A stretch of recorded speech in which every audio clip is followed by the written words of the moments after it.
Hello, my name is Michaela, and I just recorded this entire video. It took me 40 minutes. I went to go check it, and the camera was not recording.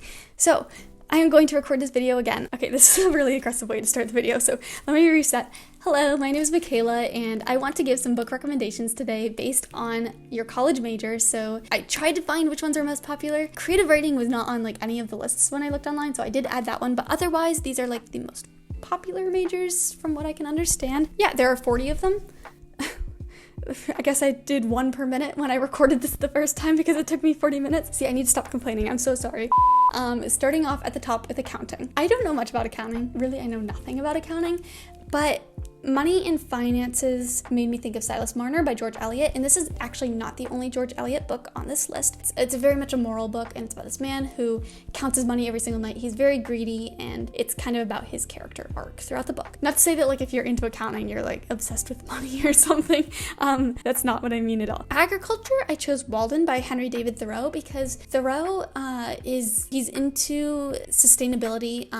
He builds his own house for a period of time and lives very self-reliant. He's very independent, I think. If you're into the agricultural sciences, I think that this would be interesting, how he regards wildlife and nature and values it. Anthropology, I chose Vicious by V.E. Schwab because this book is about people who get superpowers, but it's very much about the moral dynamic about it, the gray area especially, and so it goes deep into people's behavior, and if you're an anthropology major, I think you would be interested in that. For architecture, I chose The Dutch House by Anne Patchett. Okay, granted, I did not give this a stellar raving review on my Goodreads, but one of the biggest features of the book is this big, beautiful house, and if you're an architecture major, I think you'll really appreciate that. For astro, I chose Bewilderment by Richard Powers. This book is about a father and son, and it's set in the near future in kind of a dystopian world. The father is like searching for exoplanets, so he and his son are always discussing these imaginative solar systems and worlds where life could exist outside of Earth. The way that these planets are imagined, it's so outside of the box that if you're into astronomy at all and exoplanets, I think you'd find it fascinating. Biology? This is actually a YA book. I read it ages ago and I used to love it when I was little. But it's called Contamination. It's basically a dystopian zombie apocalypse where this health food is produced, everyone's eating it, but it ends up reconfiguring their brain. I don't remember exactly what, but there's like lobotomies in it. It's just this really crazy biological stuff that goes on, and it actually used to freak me out a little bit. So now I have like this residual fear that we'll have an apocalypse. Business, I chose Poverty by America by Matthew Desmond. This book is so important. It's all about the wealth gap and how the US economy and how US corporations factor into that, where our welfare goes, how housing affects it. Honestly, everyone should read this book. I will say that it is very statistic heavy, but it's so important. If you're going into business, I just think it's very important for you to know this and to read about it. Chemistry, I had such a hard time. Chemistry is my nemesis. It always has been, always will be. But ultimately, I decided on this book that I'm actually reading at the moment. It's called The Anthropocene.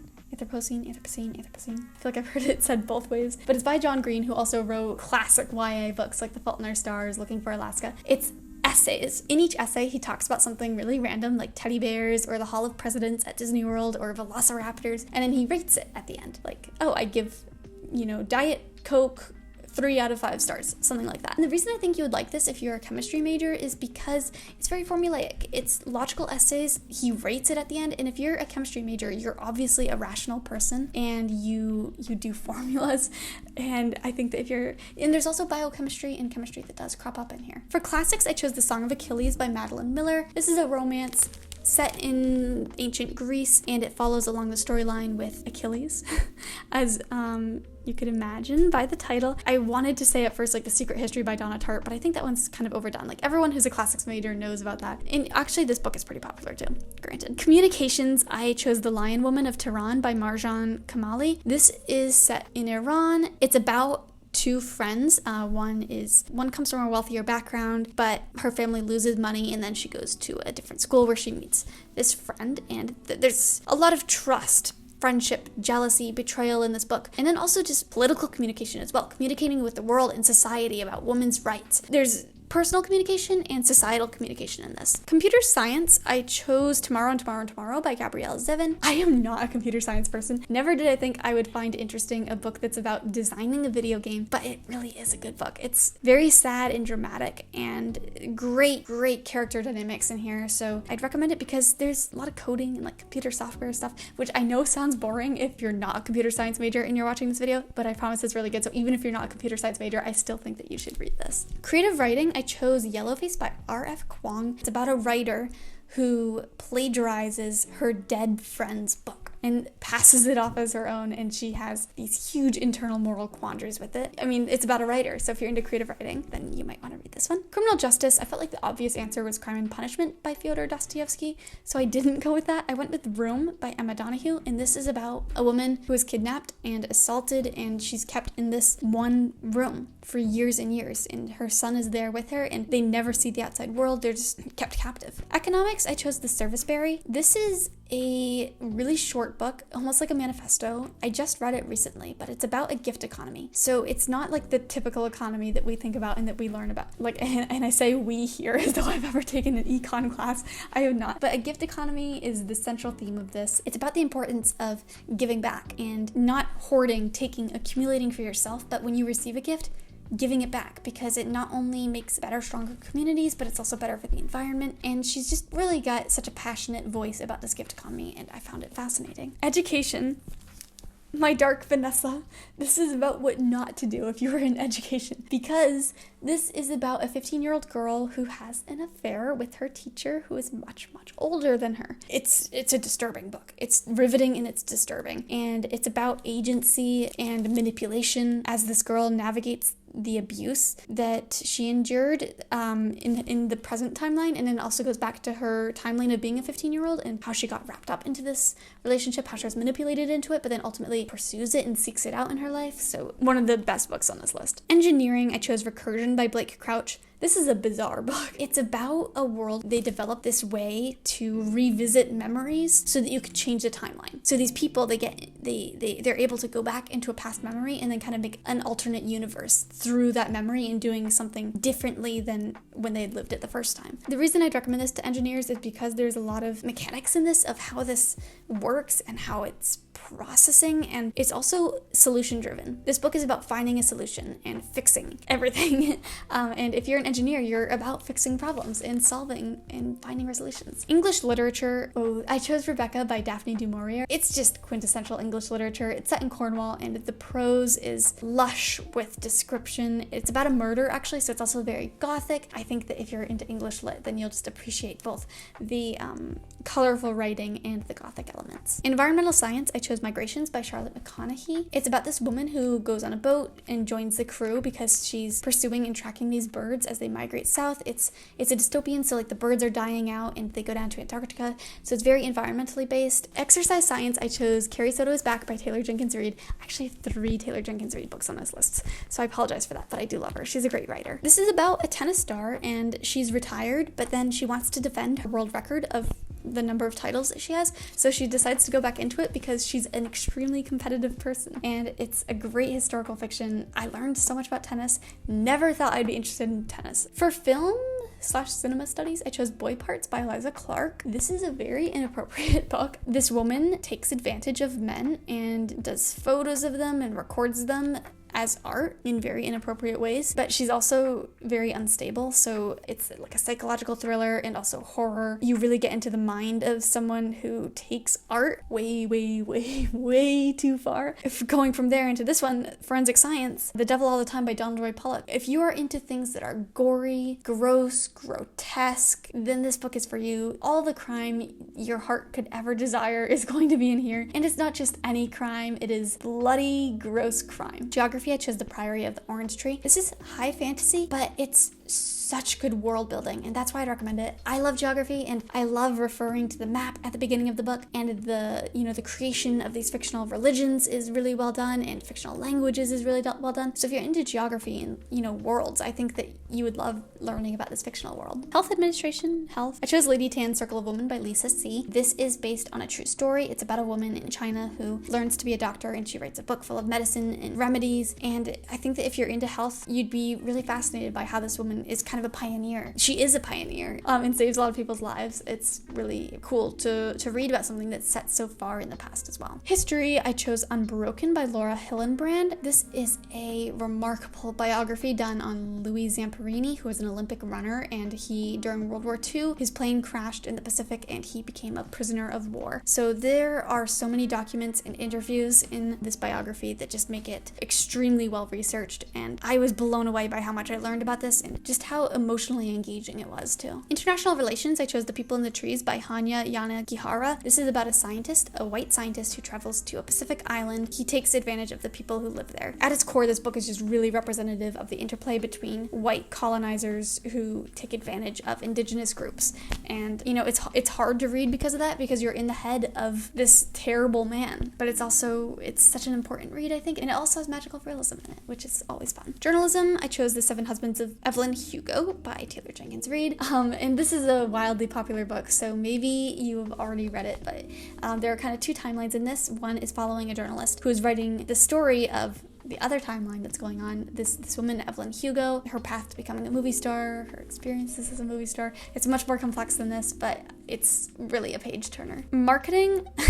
This is a dumb one. I chose Persuasion by Jane Austen because marketing is all about persuasion. It's a really a stretch, technically, because obviously the heroine in Jane Austen, she's persuaded not to buy something. It's not consumerism, it's romance, but still. It's about, you know, being convinced and regretting a choice. Music, this one was easy. Daisy Jones and the Six by Taylor Jenkins Reid. I'm so sorry about the number of Taylor Jenkins Reid books in here. But this is about a rock group and their rise to fame, and then how their dynamic changes once they become famous. It's kind of like transcript style, but oh my gosh, this is a really great book, which obviously if I'm including it on this list, you know, these are all book recommendations, so I guess I don't need to say that. But Neuroscience, I have not read this book, admittedly. The Tale of the Dueling Neurosurgeons. The reason I'm including it on here is for my mom, who has been trying to get me to read it, and I feel really bad because I have not read it yet, and she's adamant that it's such a good book. So this is me redeeming myself, even though I still have not read it. I fully intend on reading it, and now I'm recommending it. So there you go, Mom. Now hopefully more people will also read it. Nursing, One Flew Over the Cuckoo's Nest. There's a famous nurse in this book. It's a classic. I think that if you're into nursing, then this will therefore be of interest to you. Nutrition, food science, I chose Crying in H Mart, which is a memoir, and it's about this woman who's lost her mom, and it's about her relationship with her mom, which is very tumultuous, but it's also deeply about Korean cuisine because she's Korean American, and she goes deeply into the effect that food has on her life. There are so many rich descriptions and the cultural connection that it has to everything and the relationships that she forms with it. And if you're into nutrition and food science, I think that you'll just be really entertained by how important food is to this memoir. Next is My Sister's Keeper by Jodi Picoult for philosophy majors. That's because at the core of this book is a huge ethical question. This daughter, she is being forced by her parents to go through these medical procedures to help out her sister who is sick. The daughter wants to stop doing that and she wants to sue her parents. So it's a huge ethical question, which is why I think it would really pique the interest of any philosophy major. Physics, I chose The House of Suns by Alastair Reynolds, and this is because it's hard science fiction. It integrates real science, real equations. It's not just like a space opera like Star Wars or something. The author who wrote this, he knows what he's talking about. So like, if we did have crazy space travel, he goes into like the science of how it would work. Political science, I chose Dune by Frank Herbert. Of course, the movies came out recently, so you might be familiar with this, but it really goes deep into the relationship between leaders, and especially leaders in the resources in the land there. There's a lot of political undertones to this. Psychology, I chose What My Bones Know. It's a memoir by Stephanie Fu, and the subtitle is actually, it's a memoir of healing from complex trauma. So it goes deep into therapy and healing from an abusive relationship that Stephanie Fu had, the author. It's her dealing with it and trying to heal and recover. So it goes deep into therapy and psychology, which I think I already said. I mean, that's kind of, yeah, that's the gist. Sociology, I chose, if you watched, okay, wait, cutting myself off. If you've watched any of my book recommendation videos before, you have seen me recommend Middlemarch by George Eliot. I apologize, it's probably going to appear in every single book recommendation video that I ever do in my life, just because I love this so much. But it's the sociology of this town. It's a really thick, long book. Don't let that daunt you, because this entity, the town itself, it's a web of relationships and connections, and I think that if you're into sociology, you'd be into that. Spanish, this is the only foreign language major I have on here. From what I can understand, it's the most common foreign language to study, so that's why I did Spanish. But In the Time of the Butterflies by Julia Maria Alvarez. It's about the despotic regime in the Dominican Republic and these sisters that are resisting it. It's historical fiction based on a true story, so it's a great way to learn more about history of a Spanish-speaking country. For theology, this is another book I've recommended so many times. The Razor's Edge by William Somerset Maugham. At its core, this book asks about faith, afterlife, belief in God, what's real, what's not, what's reality. Questions that are certain to be really engaging if you're into theology or religious studies. For visual arts, I chose Big Lies in a Small Town by Diane Chamberlain. This is a book that goes between the contemporary and the past, and it's about this artist, and she is commissioned to make a mural for a town. In the contemporary day, she's trying to restore the mural. There's a lot of mystery to this because the original artist went crazy, and it's deeply about the painting that she made. So if you're into visual arts, I think you would like that. Lastly, zoology or animal sciences. I chose Eating Animals by Jonathan Safran Foer. If you're into animals, you've got to read this book. I will say it's not like an aggressive vegan writing this book. It's really coming from the point of view of a meat eater, and that's why it's so compelling, and I think everyone should read it. But it's about animal welfare and the cruelty of factory farms, ultimately in favor of vegetarianism. But I think that it's just a really welcoming approach to this topic, which can sometimes put people off, definitely, and I'd really recommend it if you're studying animals. Yes, so anyway, wow, I recorded this 16 minutes faster than I did the first time, or I guess I just knew what I was talking about the second time around. But thank you so much for watching. I hope that this was helpful, that you find a book that you want to read, and have a wonderful rest of your week.